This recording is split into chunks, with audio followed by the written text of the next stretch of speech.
Not worth a Continental. This old phrase tells the story of America's first money, the Continental Dollar, born from trust, not gold or silver.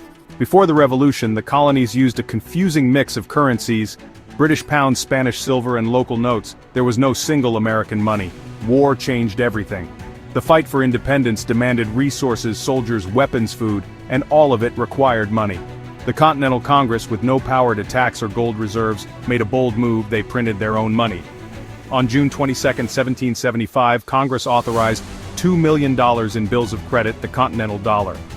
Unlike Old World coins, these notes weren't backed by precious metals.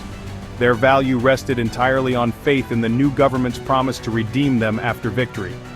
Each bill was both currency and propaganda, featuring symbols of unity and hope, like a beaver for perseverance and a chain of 13 rings for colonial unity.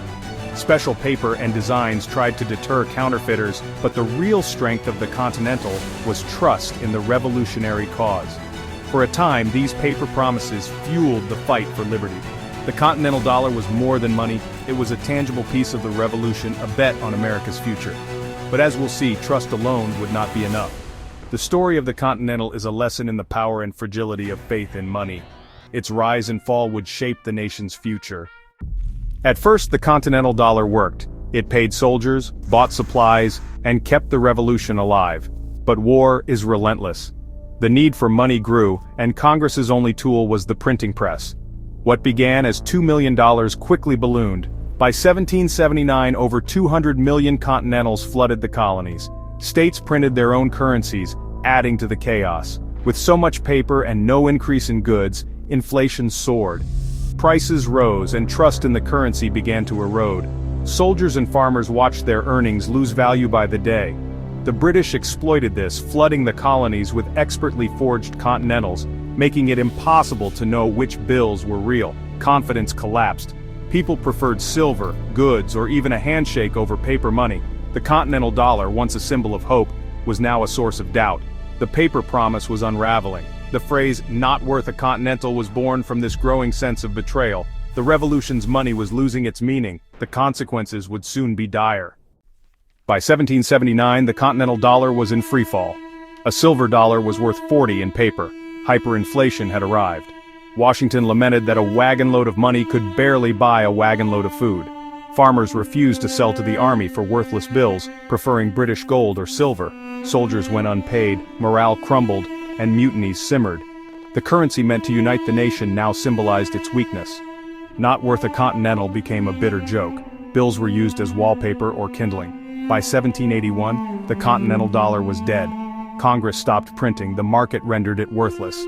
At its worst, 1,000 paper dollars equaled one silver dollar. The experiment was over, leaving a deep scar, a profound distrust of paper money. The lesson would shape America's financial future. The collapse of the Continental haunted the founders as they wrote the Constitution in 1787. Determined to avoid past mistakes, they gave only the federal government the power to coin money, real, metal money. States were forbidden from issuing their own paper currency. The Coinage Act of 1792 established the U.S. Mint and tied the dollar to silver. America's new system was built on hard currency, not paper promises. The fear of inflation and distrust of fiat money became central to American policy. For decades, gold and silver were the bedrock of the economy. The story of the Continental became a cautionary tale, shaping debates for generations. Today, our money is once again paper and digital, backed only by trust in the U.S. government. Since 1971, the dollar is fiat currency, not redeemable for gold or silver. The story of the Continental remains relevant. Currency is a social contract, its value built on trust. When governments print too much, trust and value can vanish. Not worth a Continental is a warning from history. Every debate about debt, spending, and central banks echoes the lessons of the revolution. Money is psychology as much as economics. Confidence is everything. The fragile trust holding our financial world together must be guarded with wisdom and restraint. If you enjoyed this video, please like and subscribe.